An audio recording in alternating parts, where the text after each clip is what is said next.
யோவான் எழுதின சுவிசேஷம் 5ஆம் அதிகாரம் 8வது 9வது வசனம். இயேசு அவனை நோக்கி, எழுந்திரு, உன் படுக்கையை எடுத்துக்கொண்டு நட என்றார். உடனே அந்த மனுஷன் சொஸ்தமாகி தன் படுக்கையை எடுத்துக்கொண்டு நடந்து போனான். அந்த நாள் ஓய்வு நாளாய் இருந்தது. ஆமென். எல்லாரும் அப்படியே கண்களை மூடி, ஆண்டவரே நீங்க தான் பேசணும்ப்பா, மனுஷனுடைய சத்தத்தை நாங்கள் கேட்க வரல, ஆண்டவரே நீங்க பேசுங்க. எல்லாரும் கண்களை மூடி ஜெபிக்கலாமா? ஆமெனப்பா. உம்முடைய வார்த்தையில ஜீவன் உண்டு, உம்முடைய வார்த்தையில வல்லம் உண்டு. ஆண்டவரே, பிள்ளைகளோடு பேசி பிள்ளைகளுக்கு நீர் அற்புதத்தை செய்யும். இயேசுவின் நாமத்தில் பிதாவே, ஆமென். எனக்கு அன்பானவர்களே, 38 வருஷமா வியாதியா இருந்து படுக்கையில் இருந்த ஒரு மனுஷனுக்கு ஆண்டவர் இயற்கைக்கு அப்பாற்பட்ட அற்புதத்தை செய்கிறார். எல்லாரும் ஆச்சரியப்படுறாங்க. இதை குறித்து அன்றைக்கு நாம் தியானிக்க போகிறோம். எனக்கு அன்பானவர்களே, ஆண்டவர் இன்றும் நமக்குள்ளே ஜீவிக்கிறார். கைகளை தட்டி கத்த நாம் தம்மைப்படுத்தும். இந்த இமைப்பொழுதும் உலகத்தில் இருக்கிற கோடிக்கணக்கான ஜனங்களுக்கு ஆண்டவர் அற்புதம் செய்து கொண்டிருக்கிறார். யாரெல்லாம் அவர் நோக்கி கூப்பிடுறாங்களோ அவங்களுக்கெல்லாம் ஆண்டவர் அற்புதம் செய்கிறார். எனக்கு அன்பானவர்களே, இந்த பைபிளில் நிறைய அற்புதத்தை குறித்து நம்ம தியானிக்கிறோம். ஆனால் இந்த அற்புதம் ஒரு வித்தியாசமாக இருக்கு. என்ன அப்படின்னா, ஆண்டவர் இவனை தேடி போறார். நல்ல கவனமாக கேளுங்க. ஆண்டவர் இந்த 38 வருஷமா வியாதியா இருக்கிற மனுஷனை தேடி போறார். நீங்க அந்த அதிகாரத்தில் நீங்க படிச்சு பார்த்தீங்கன்னா 5வது வசனத்தில் நான் படிக்க, 38 வருஷம் வியாதியா கொண்டிருந்த ஒரு மனுஷன் அங்கு இருந்தான்.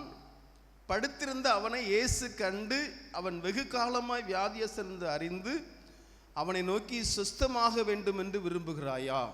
எனக்கு அன்பானவர்களே, இன்றைக்கு பூமியில் இருக்கிற எல்லாருடைய உள்ளங்களையும் அறிந்திருக்கிற ஆண்டவர் கிட்டத்தட்ட 800 கோடி ஜனங்கள் வாழ்ந்து கொண்டிருக்கிறாங்க. இந்த 800 கோடி ஜனங்களுடைய உள்ளங்களையும் ஒரே இமைப்பொழுதில் அறிந்திருக்கிற ஆண்டவர் நம்முடைய ஆண்டவர். நீங்க நினைக்கலாம், என்னுடைய பாடு ஆண்டவருக்கு தெரியுமா, என்னுடைய பிரச்சனை ஆண்டவருக்கு தெரியுமா, நான் படுற வேதனை ஆண்டவருக்கு தெரியுமா? தெரியுங்க, தெரியும். ஆண்டவர் மனிதனாய் வாழ்ந்த நாட்கள்ல எருசலேமிலே பெதஸ்தா, எபிரேய பாஷையிலே பெதஸ்தாங்கிற ஒரு குளம் இருக்கு. அந்த குளத்து பக்கத்தில் 5 மண்டபங்கள் இருக்கு. அந்த குளத்தில் எப்பமாவது தேவதூதன் வந்து அந்த குளத்தை கலக்கும்போது வியாதியஸ்தர்கள் யாரு முதல்ல அதில் அந்த தண்ணியில் காலை வைக்கிறாங்களோ அவங்களுக்கு குணமடையும் என்று சொல்லி ஒரு நம்பிக்கை இருந்துச்சு. எங்க எருசலேமில் பெதஸ்தாங்கிற ஒரு குளத்தில் ஜனங்களுக்கு இப்படி ஒரு நம்பிக்கை. தேவதூதன் வந்து கலக்குவார், கலக்கும்போது நான் முதல்ல போய் இறங்கும்போது கண்டிப்பா நமக்கு சுகம் கிடைக்கும் என்று சொல்லி நம்பிக்கையில இருக்கிறாங்க. இதுல ஒரு மனுஷன் 38 வருஷமா வியாதியா இருக்கிறார். அதுல நல்ல கவனமா கேளுங்க, 38 வருஷமா வியாதியா இருக்கிறார். இவரை ஆண்டவர் தேடி போறாருங்க. எனக்கு அன்பானவர்களே, இன்றைக்கும் ஆண்டவரத்திலிருந்து அற்புதங்கள் பெற்றவங்க இன்னைக்கு நாம் நிறைய பேர்கிட்ட போய் ஆண்டவரை சொல்லி எத்தனை பேருக்கோ நாம் விடுதலை வாங்கி கொடுத்துருக்கிறோம். அன்றைக்கு ஆண்டவர் மனிதனாய் வாழ்ந்த நாட்கள்ல ஆண்டவர் நேருக்கு நேராய் சந்திக்கிறார். 38 வருஷமா இருந்த ஒரு வியாதிசனை. எனக்கு அன்பானவர்களே, ஒருவேளை நீங்க நினைக்கலாம், ஆண்டவர் என்னை இப்படி சந்திக்கலையே அப்படின்னு நினைக்கலாம். வார்த்தையை கொண்டு ஆண்டவர் உங்களை சந்திப்பார். இதை யாரெல்லாம் நம்புறீங்க? வசனத்தை கொண்டு ஆண்டவர் உங்களை சந்திப்பாருங்க. அவர் தம்முடைய வார்த்தையை அனுப்பி உங்களுக்கு விடுதலை கொடுப்பார். அவருடைய வார்த்தையை பேசும்போது, அந்த சத்தியத்தை அறியும் போது உங்களுக்கு விடுதலை கிடைக்கும். அதை நம்பி இந்த விடுதலை கூட்டத்துக்கு வந்தினா நீங்க வெறுமையா போகவே மாட்டீங்க. அன்றைக்கு 38 வருஷமா இருந்த அந்த வியாதிஸ்தனை ஆண்டவருக்கு நேருக்கு நேராய் சந்திக்கிறார். இன்றைக்கு இந்த விடுதலை கூட்டத்துக்கு வந்திருக்கிற உங்களை ஆண்டவர் வார்த்தை கொண்டு சந்திக்கிறாராம். கைகளை தட்டி கத்த நாம் தம்மைப்படுத்து. அண்ணாச்சிமார், உங்களுக்கெல்லாம் நல்லா காது நல்லா கேட்கும், நல்லா உங்களுக்கு தமிழ் புரியும். நல்லா கவனமா கேளுங்க. உங்களை தேடி ஏசப்பா வந்திருக்கிறார். பக்கத்துல கையை பிடிச்சு சொல்லுங்க பார்க்கலாம். அண்ணாச்சி மாதிரிலாம் சொல்லுங்க, என்ன தேடி ஏசப்பா வந்திருக்கிறார். அவர் வார்த்தை கொண்டு பேசுகிறார். ஹல்லேலூயா. வசனத்தை கொண்டு பேசுகிறார். இந்த வார்த்தையை நீங்க நம்பும்போது, அவர் பேசுகிற வார்த்தையை நீங்க நம்பும்போது அதே அற்புதத்தை நீங்க பெற்றுக்கொள்ளலாம். அது யாரெல்லாம் நம்புறீங்க? 38 வருஷமா இருந்த ஒரு வியாதிசனுக்கு அங்க பாருங்க, அதில் என்ன போட்டிருக்கு பாருங்க. அதுல இயேசு அவனை நோக்கி, எழுந்திரு, உன் படுக்கை எடுத்துக்கொண்டு நட என்றார். உடனே அந்த மனுஷன் சுஸ்தமாய், உடனே அந்த மனுஷன் சுஸ்தமாய். இதை யாரெல்லாம் நம்புறீங்க? உடனே அந்த மனுஷன் சுஸ்தமாகி என்று சொல்லி நாம் வேதத்திலே பார்க்கிறோம். எனக்கு அன்பானவர்களே, இந்த வார்த்தை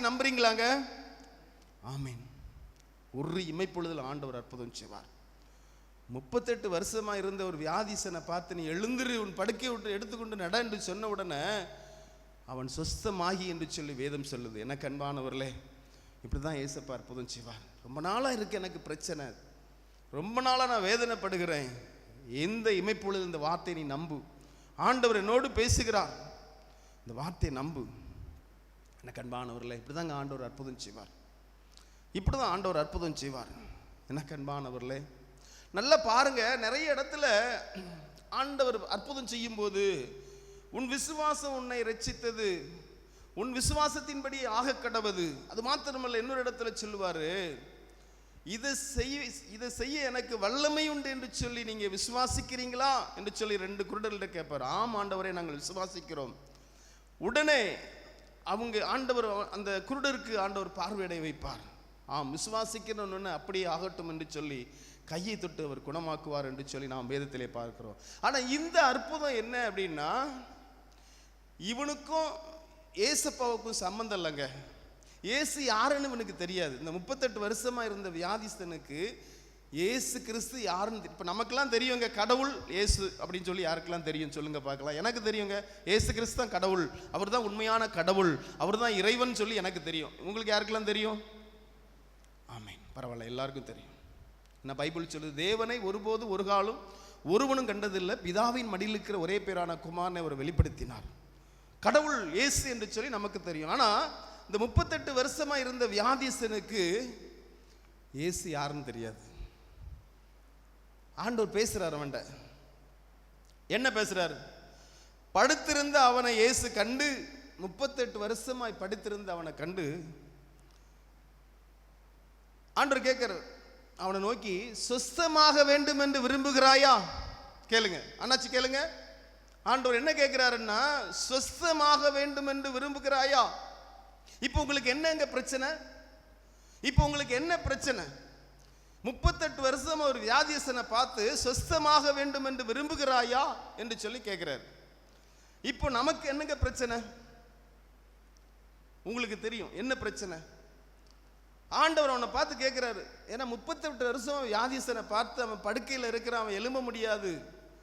அவனை பார்த்து கேட்கிறார், நீ சுஸ்தமாக வேண்டும் என்று விரும்புகிறாயா? உங்களுக்கு ஆவிக்குரிய வாழ்க்கையில முன்னேறணும், இவரை போல நானும் ஊழியம் பண்ணணும், இவரை போல நானும் பிரசங்கம் பண்ணணும், விரும்புறீங்களாங்க? விரும்புறீங்களா? நானும் ஆவிக்குரிய வாழ்க்கையில் எழும்பணும், நானும் அநேகருக்கு நானும் ஜெபிக்கணும், என் மூலமாய் ஆண்டோடைய நாமம் மைப்படணும், ஆண்டவருக்கு பிரியமா இருக்கணும், நானும் அபிஷேகம் பெறணும். கேட்கிற ஆண்டவர், சுஸ்தமாக வேண்டும் என்று விரும்புகிறாயா? அல்ல நீ ஒரு கணக்கு வச்சிருக்கியா? இவன் என்ன கணக்கு வச்சிருந்தான் தெரியுமா? 38 வருஷமா இந்த வியாதிஸ்தன் மனுஷனே நம்பியிருந்தான். எப்போ தேவதூதன் கலக்கிறாரோ அப்போ நம்மளை கொண்டு முதல்ல கொண்டு யாராவது கொண்டு, ஏன்னா படுக்கையில் இருக்கிறனால யாராவது கொண்டு நம்மளை கொண்டு அந்த தண்ணியில் கொண்டு வைக்கணும் அப்படின்னு சொல்லி அவன் மனுஷனே நம்பி இருக்கிறான். எனக்கு அன்பானவர்களே, இன்றைக்கு ஆண்டவர் உங்கள்கிட்ட கேட்குறாருங்க, இப்படியே நீங்கள் இருக்க போறீங்களா? ஆவிக்குரிய வாழ்க்கையில் நீங்கள் எழும்ப வேண்டாமா? தனிமையிலே வேத தியானம், தனிமையிலே ஜெபஜீவியம், ஆண்டவரை தரிசிக்கிற ஒரு அனுபவம், அவரோடு உறவாடுகிற ஒரு அனுபவம். ஒவ்வொருத்தரும் இன்னைக்கு ஒவ்வொரு வேலை பார்த்துட்டு இருக்கீங்க, நானும் ஒரு வேலையை தான் செஞ்சுட்டு இருக்கேன். இந்த ஆவிக்குரிய வாழ்க்கை நான் எழுமணும்னு சொல்லி நீங்கள் விரும்புறீங்களா? அல்ல செல்ஃபோனே நான் நோண்டிட்டு இந்த கழுத்து வலிக்கிற வரைக்கும் அப்படியே கட்டில் கிடந்து ஒரு பக்கமாக உட்காந்து நான் செல்ஃபோனே நோண்டி அப்படியே இருக்கிறேன் அப்படி நினைக்கிங்களா? இன்னைக்கு அப்படி தானங்க இருக்கு. வீட்டில் எவ்வளோ பிரச்சனை இருக்கு, எவ்வளோ பிரச்சனை இருக்கு. நம்மளே பயந்து வாழ்ந்துட்டு இருக்கோம், அவ்வளோ பிரச்சனையை வச்சுக்கிட்டு செல்ஃபோன். இன்னைக்கு பாருங்க, நிறைய பேர் இப்படி முக்கோணமாக படுத்துக்கிடுவாங்க, பார்த்துருக்கீங்களா? செல்ஃபோனை இப்படி கையில் வச்சுக்கிட்டு முக்கோணமாக படுத்துப்பாங்க, பார்த்துருக்கீங்களா? எவ்வளோ வேதனை தெரியுமாங்க. ஆண்டவர் கேட்காரு, சுஸ்தமாக வேண்டும் என்று விரும்புகிறாயா? நேற்று நான் பஸ்ஸில் மெட்ராஸ்லேருந்து வரும்போது ஒரு மனுஷன் டபுள் சீட்டு அதில் தான் படுத்திருக்காரு. இப்படி தலையை சாய்ச்சிக்கிட்டு இப்படி முக்கோணமாக உட்காந்து பார்த்துக்கிட்டே, அது கடைசி வரைக்கும் பார்க்காருங்க. நான் தூங்குற வரைக்கும் பார்த்துக்கிட்டே இருக்கேன். கழுத்து வலிக்குமா வலிக்காதோ பாருங்க. அவங்க அவர் யாருன்னே நமக்கு தெரியாது. அப்படி தானே நம்ம ஆட்கள் அப்படி இருக்காங்களாங்க. அதெல்லாம் கஷ்டமாக இருக்குது. இன்னும் எவ்வளோ பைபிள் நீ எத்தனை நேரம் படிக்கணும்? பைபிளில் எவ்வளோ ஆசீர்வாதங்கள் இருக்கு. பைபிளை தோண்ட தோண்ட ஆசீர்வாதங்க, தோண்ட தோண்ட புதையல். இது உனக்கு டேஸ்ட் இல்லை, உனக்கு செல்போன் உனக்கு டேஸ்டா இருக்குன்னா இதுல எவ்வளவு சரித்திரங்கள் இருக்கு தெரியுமா?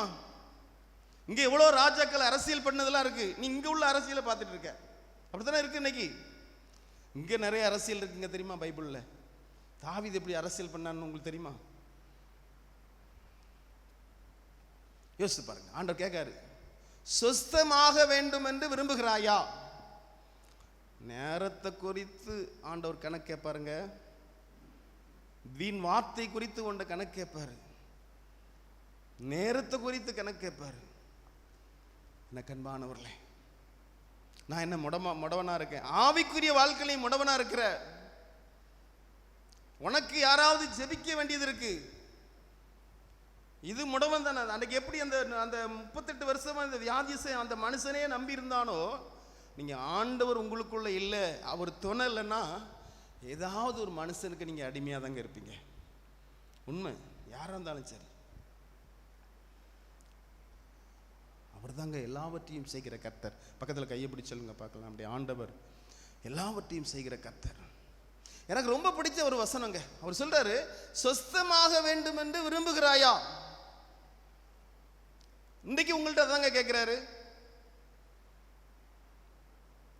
நான் ஆவிக்குரிய வாழ்க்கையில் முன்னேறணும், ஆவிக்குரிய வாழ்க்கையில் வளர்ச்சி அடையணும், ஆவிக்குரிய வரங்களை நான் பெற்றுக்கொள்ளணும், ஒரு ஆவிக்குரிய மகனா நான் இருக்கணும்.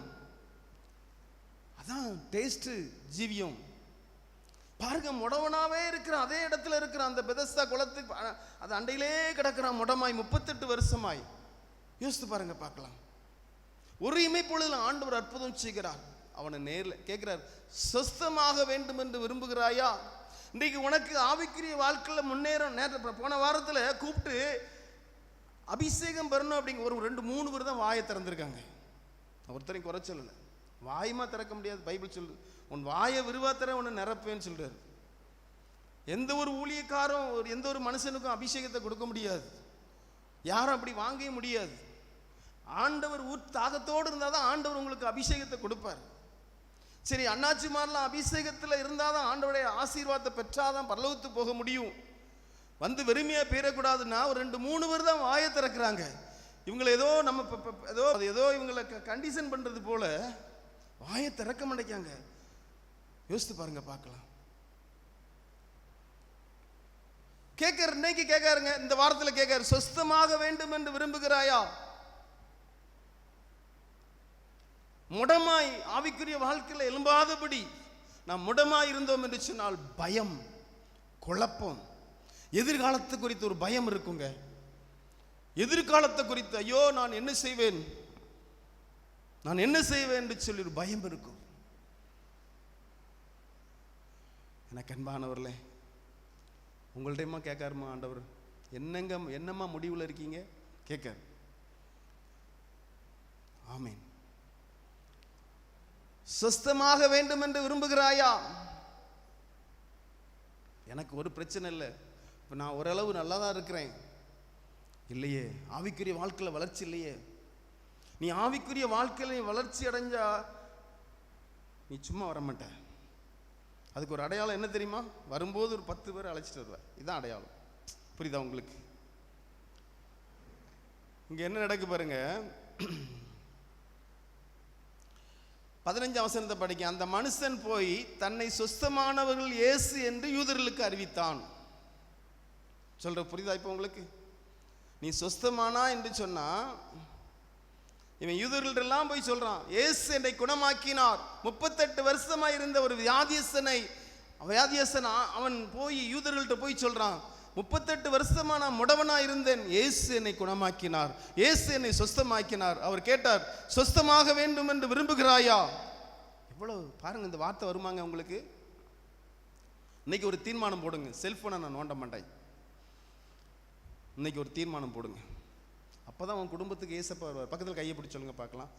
செல்ஃபோனில் நோன்னா குடும்பத்துக்கு ஏசப்பா வரமாட்டார். ஆமீன்.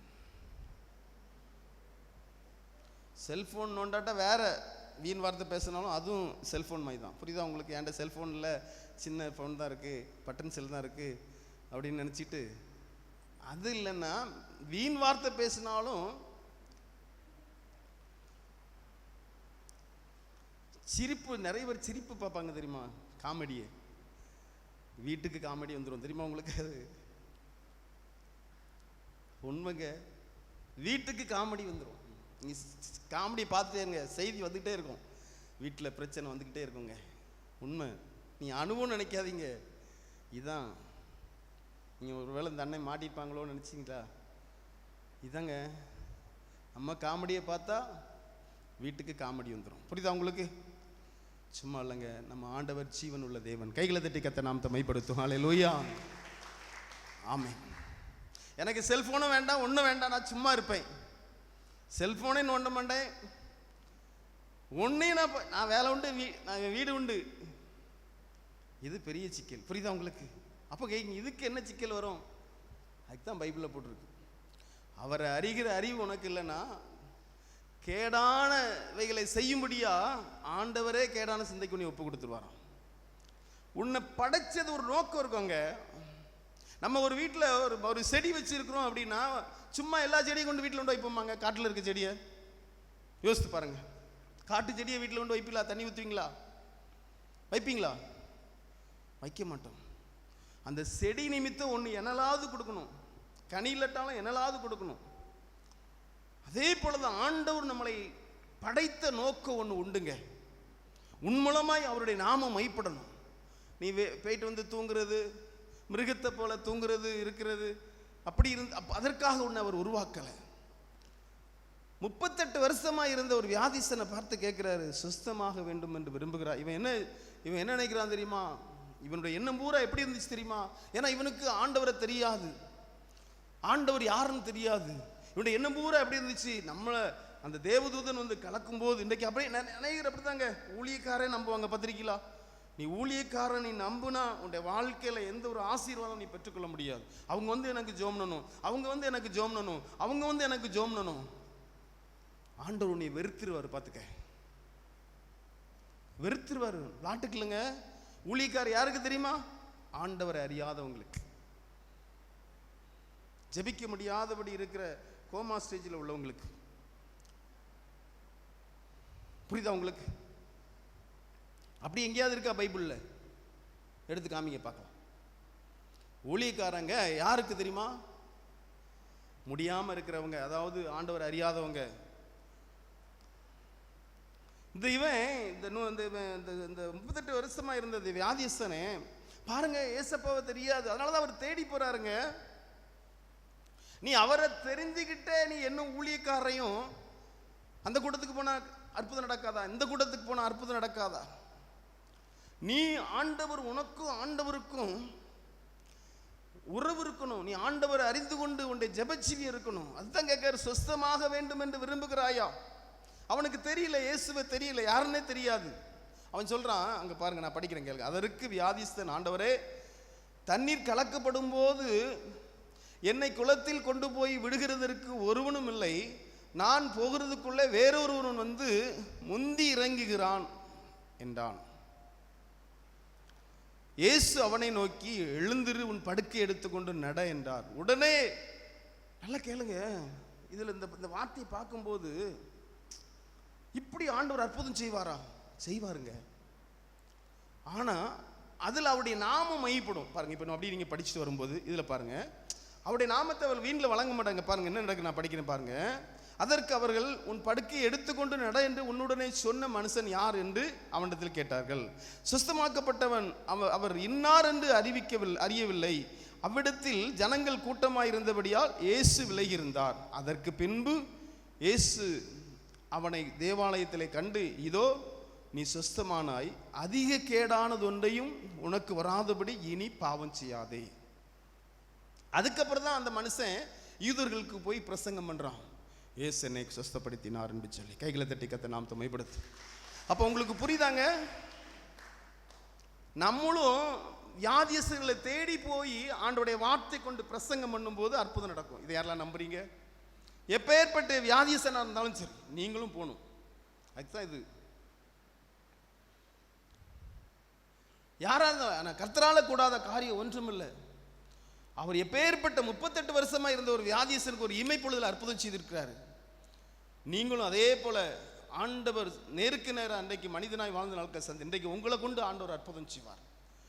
நீங்க அவருடைய வார்த்தை கொண்டு போய் கேட்கணும், சொஸ்தமாக வேண்டும் என்று விரும்புகிறாயா, இயேசு உன்னை குணமாக்குவார், நான் அல்ல இயேசு.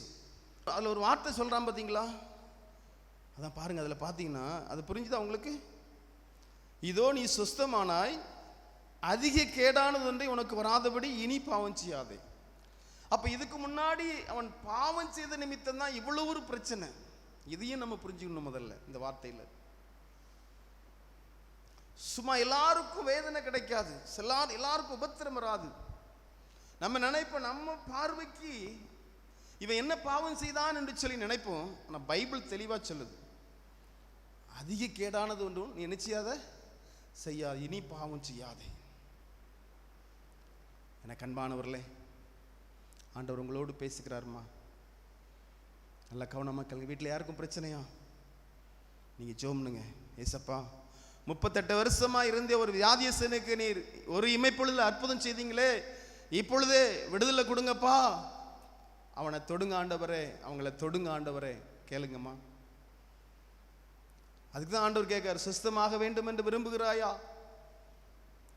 எனக்கு அன்பானவர்களே, சொல்றான், குளத்தில் போய் என்னை கொண்டு விடுறதுக்கு, தண்ணீரில் கொண்டு விடுறதுக்கு யாரும் இல்லை, உனக்காக இயேசு இருக்கிறார். இது யாரெல்லாம் நம்புறீங்க? சிலவங்க சொல்லுவாங்க தெரியுமா, எனக்கு யாரும் இல்லை, எனக்கு யாரும் இல்லை.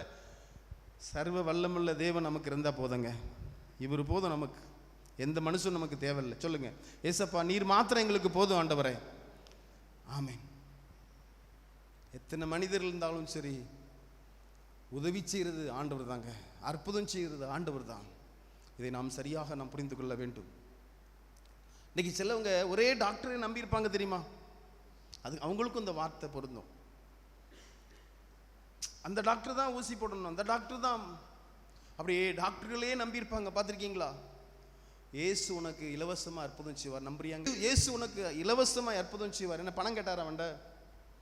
அவர் கேட்டது, நீ சுஸ்தமாக வேண்டும் என்று விரும்புகிறாயா? இன்னைக்கு நிறைய பேருக்குள்ள இருதயம் அப்படியே கடினமாகி போச்சு. நடக்கிறது நடக்கட்டுன்னு நினைக்கிறீங்க, அப்போ நீங்க அனுபவிக்கணும். புரியுதா உங்களுக்கு? நடக்கிறது நடக்கட்டு, அவர் சித்தம் போல் இப்படி நிறைய பேர் சொல்றாங்க. இது சோம்பேறி, செபிக்கிறது, ஆவிக்குரிய வாழ்க்கையில் முன்னேறாதபடி இப்படி பேசுறது. புரியுதா உங்களுக்கு? ஏன்னா இவன்ட்ட தப்பு இருக்கும், இவன்ட்ட பிரச்சனை இருக்கும், அதனால தான் அப்படி சொல்றது. நடக்கிறது நடக்கட்டு, யார் தடுக்க முடியும்? அப்படி பார்த்துருக்கீங்களா? சொல்றதை பார்த்துருக்கீங்களா? ஏன் தெரியுமா? ஆவிக்குரிய வாழ்க்கையில் முடவனா இருக்கிறாங்க. புரியுதா உங்களுக்கு? இன்னையிலிருந்து அண்ணாச்சி மாதிரிலாம் ஆண்டவர் உங்களோடு பேசுறாரு. ஒன்றும் இல்லை, நீங்க அப்படி கதவை பூட்டிட்டு ஏசப்பாட்ட ஒரு அரை மணி நேரம் பேசி பாருங்க, பார்க்கலாம் நீங்க எப்படி இருக்கீங்க பாருங்க, பார்க்கலாம்.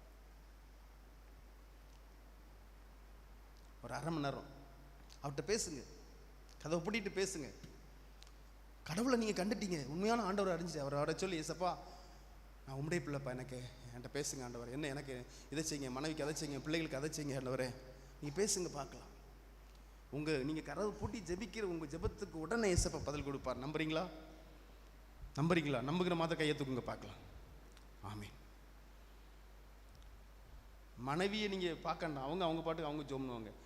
நீங்க கதவை பூட்டி காலையில் அரை மணி நேரம், சாயங்காலம் அரை மணி நேரம் வேதத்தை மணிக்கணக்காச்ச வேதத்தை தியானிங்க. எப்படி இருக்கீங்கன்னு பாருங்க, பார்க்கலாம். அதான் அன்னைக்கு கேட்குறாரு, சுஸ்தமாக வேண்டும் என்று விரும்புகிறாயா, முடவனாயிராதபடி. ஆண்டவர் உங்கள்கிட்ட பேசுவாருங்க, அதில் உள்ள மகிமையே வேறங்க. கைகளை தட்டி கத்த நாம் மைப்படுத்தும். அவர்கிட்ட பேசுகிற மகிமையே வேற. ஆமீன். அவர்கிட்ட பேசுகிற மகிமையே வேறங்க. அவர்கிட்ட பேசிட்டே இருங்க பார்க்கலாம், அவரை சஞ்சரிச்சுட்டே இருங்க பார்க்கலாம். முடவனா இருக்காண்டா, அப்படியே நீங்க ஜெபிக்காம அப்படி இருந்தீங்கன்னா உங்க சிந்தனை என்ன ஆயிரும் தெரியுமா? ஜெபிக்காம அப்படியே உங்க வேலை உண்டு அது உண்டுன்னா எதிர்காலத்தை குறித்து உங்களுக்கு பயம் வந்துருங்க, பயம் வந்துடும். அப்படியே என்ன நடக்குமோ அப்படியே ஒரு மனுஷன் பயந்துட்டான் அப்படின்னா அவன் சோர்ந்து போயிடுவான், சுறுசுறுப்பு இருக்காது. அவன் தான் சொல்லுவான், என்ன நடக்குமோ அது நடக்கட்டும். புரியுதா உங்களுக்கு நான் சொல்றது? ஆமீன். யாபேஸ் எப்படி ஜெபித்து அவன் ஆசீர்வாதத்தை பெற்றானோ அதே போல இன்றைக்கு ஆண்டவர் உங்களோடு பேசுகிறார். எனக்கு அன்பானவர்களே, ஊழியக்காரர் என் பிள்ளைகளை சந்திச்சா ரட்சிக்கப்பட்டுருவாங்க? கிடையவே கிடையாது. நிறைய பேர் அப்படி ஒரு எண்ணம் இருக்கு. ஊழியக்காரங்க வீட்டுக்கார சந்திச்சாருன்னா ரட்சிக்கப்பட்டுருவாங்க. கிடையவே கிடையாது. ஏசப்பா சந்திக்கணுங்க, ஆண்டவர் சந்திக்கணும். அதுக்கு நீ வழியை பண்ணணும், அதுக்கு நீ தியாகம் பண்ணணும். ஆமென். எனக்கு அன்பான தேவனுடைய பிள்ளைகளே, அவர் ஒருபோதும் கைவிட மாட்டார். அவர் இரக்கமுள்ள தேவன், மனதிற்கும் பேசுகிறார். சுஸ்தமாக வேண்டும் என்று விரும்புகிறாயா? அன்பானவர்களே, அவர் நோயை குணமாக்குவார், தரித்திரத்தை நீக்கி போடுவார். அவரால் கூடாத காரியம் ஒன்றுமில்லை. ஏன்னா செத்தவர்களை உயிரோடு எழுப்பி ஆண்டவர் அவருக்கு அற்புதம் செய்வது லேசான காரியம். ஆனால் அவர் விரும்புகிற காரியம் இந்த கிருபை நாட்களில் நீ ஆவிக்குரிய வாழ்க்கையில் எழுமணும், உண்டு மனக்கண் திறக்கப்படணும். அதை தான் கர்த்தர் விரும்புகிறார். எனக்கு அன்பானவர்களே, பாருங்க, அதில் சொல்றாரு, இயேசு அவனை நோக்கி எழுந்திரு, உன் படுக்கை எடுத்துக்கொண்டு நட என்றார். உடனே அந்த மனுஷன் சுஸ்தமாகி தன் படுக்கை எடுத்துக்கொண்டு நடந்து போனான். எல்லாரும் எழுந்து நிற்கலாமா தேவ சமூகத்தில்? ஆமென். கொஞ்ச நேரம் ஆண்டோடைய பாதத்தில், ஆண்டவரே, நான் ஆவிக்குரிய வாழ்க்கையில் நான் முன்னேறணும்ப்பா, ஆவிக்குரிய வாழ்க்கையில் நான் ஒரு முடவனாக இருக்கிறேன் தகப்பனே, ஆவிக்குரிய வாழ்க்கையில் நான் எழும்பி பிரகாசிக்கணும்ப்பா. அதுதான் ஆண்டவர் விரும்புகிறார். உங்களை பார்த்து கேட்குறாரு, நீ எலும்பு, எலும்பு, நீ எலும்புனாதான் நிறைய ஆத்துமாக்களை கொண்டு வர முடியும். நீ 38 வருஷமா அந்த குளத்துக்கிட்டே தான் இருந்த ஒரு ஆத்துமா நீயால் ரட்சிக்கப்படாது. நீ எலும்பு, நீ எலும்பணும். ஆமென். எனக்கு அன்பானவர்களே, தந்திரங்கள்லாம் அப்படியே விட்டுருங்க, ஆண்டவருடைய சித்தத்துக்கு ஒப்பு கொடுங்க. தந்திரம் போட்டவங்களாம் அன்றைக்கி காணாமல் போயிட்டாங்க. உங்களுடைய சுயபலத்தினால் அதை செய்யலாம், இதை செய்யலாம், 100க்கு 100 அதில் வெற்றி கிடைக்காதுங்க. அதில் ஏமாற்றம் தான் இருக்கும். ஆண்டவருடைய கரத்தில் உங்களை கொடுங்க பார்க்கலாம். ஆண்டவரே, நீர் என்னை நடத்தும் அப்பா, நீர் என்னை நடத்தும், நீர் என்னை நடத்தும், நீர் என்னை நடத்தும். ஆண்டவர்கிட்ட பேசுங்க. எனக்கு அன்பானவர்களே, ஆண்டவர் ஒருபோதும் உங்களை கைவிட மாட்டார். ஆண்டவர் ஒருபோதும் உங்களை கைவிட மாட்டார். சில நேரத்தில் என் தம்பிகிட்ட பேசிகிட்டு இருக்கும்போது என்ன பேசுவேன் அப்படின்னா, வைராக்கியம் இல்லை சிலவங்கள்ட்ட. சிலவங்க ஆண்டவருக்காக ஏதாவது செய்ய மாட்டேங்காங்களே அப்படி சொல்லும்போது தான் சொல்லுவாங்க, அவங்க பாவம்ப்பா, அவங்க பாவம், இப்படி சொல்லுவான் என்கிட்ட, அவங்க பாவம் அப்படிமா. ஒரு வைராக்கியம் இல்லை பாரு அப்படி சொல்லி நான் சில நேரத்தில் நாங்கள் எங்களுக்குள்ள பேசுவோம், அவன் பாவம்ப்பா. அது என்ன ஆயிரும் தெரியுமா? முடவன் ஆயிடுவாங்க. புரியுதா உங்களுக்கு? முடவன் ஆயிட்டாங்க அப்படின்னா ஆண்டோடைய ஆசீர்வாதத்தை இழந்துருவாங்க. எனக்கு அன்பானவர்களே, உண்மையிலே ஆவிக்குரிய நான் எதை சொல்றேன்னு உங்களுக்கு புரியுதா உங்களுக்கு? அதாவது பவுல் ஒரு இடத்துல சொல்லுவார், நீங்கள் சம்பூர்ணமாக ஆசீர்வாதத்தை பெற்றுக்கொள்ளணும் அப்படின்னா நீங்கள் ஆண்டவருக்கு உற்சாகமாக செய்யணும் அப்படின்னு போட்டிருக்கோம். இதற்காக தான் நாங்கள் பேசுவோம். அப்படி உற்சாகமாக நாங்கள் எங்களுக்குள்ளே பேசுவோம். நாங்கள் காணிக்கை வாங்குறது கிடையாது, காணிக்கை வாங்கி நாங்கள் சாப்பிட்றது கிடையாது. அப்போ இப்படி பேசும்போது அவன் சொல்லுவான், அவங்க பாவம்ப்பா, அவங்க பாவம். ஏன் அப்படின்னா அவனுக்கு அவங்கள பார்க்கும்போது பாவம். ஆனால் எனக்கு என்ன தெரியுது அப்படின்னா, அவங்க கொடுக்கணும், கொடுத்தாதான் அவங்களுக்கு ஆசீர்வாதம். புரியுதா உங்களுக்கு? இப்போ நம்ம எங்கேயாவது போயிட்டு நம்ம சும்மா வருவோமா?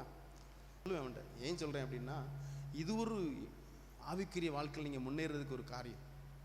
எனக்கு அன்பானவர்களே, ஆண்டவர் ஒருபோதும் உங்களை கைவிட மாட்டார். நம்முடைய வார்த்தை கொண்டு பிள்ளைகளோடு பேசினீ ராஜா, உங்களுக்கு சோத்திரம். நம்முடைய வார்த்தை வசனம் கிரீச்சுகிறபடியால் உமக்கு நன்றி. சொஸ்தமாக வேண்டும் என்று விரும்புகிறாயா என்று சொல்லி ஆண்டவரே 38 வருஷமா இருந்த வியாதிசனுக்கு நீர் விடுதலை கொடுத்தீர் ஆண்டவரே. அதே போல பிள்ளைகளையும் ஆவிக்குரிய வாழ்க்கையை எழுப்புகிறபடியால் உமக்கு நன்றி அப்பா. பலவீனத்தோடு வந்திருக்கிற பிள்ளைகளுக்கு நீ ஆரோக்கியத்தை கொடுத்தீங்க ராஜா, உமக்கு சோத்திரம். பற்றாக்குறை எல்லாவற்றையும் நீக்கிப்படி ராஜா, உமக்கு சோத்திரம். தொடர்ந்து உம்முடைய பிரசன்னம் இருக்கட்டும். குடும்பங்களை காத்துக்கொள்ளுங்க இயேசுவின் நாமத்தில் பிதாவே.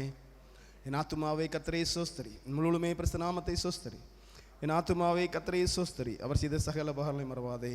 ஆமென். அல்லேலூயா, அல்லேலூயா, ஆமென். கர்த்தர் உங்களை ஆசீர்வதிப்பார்.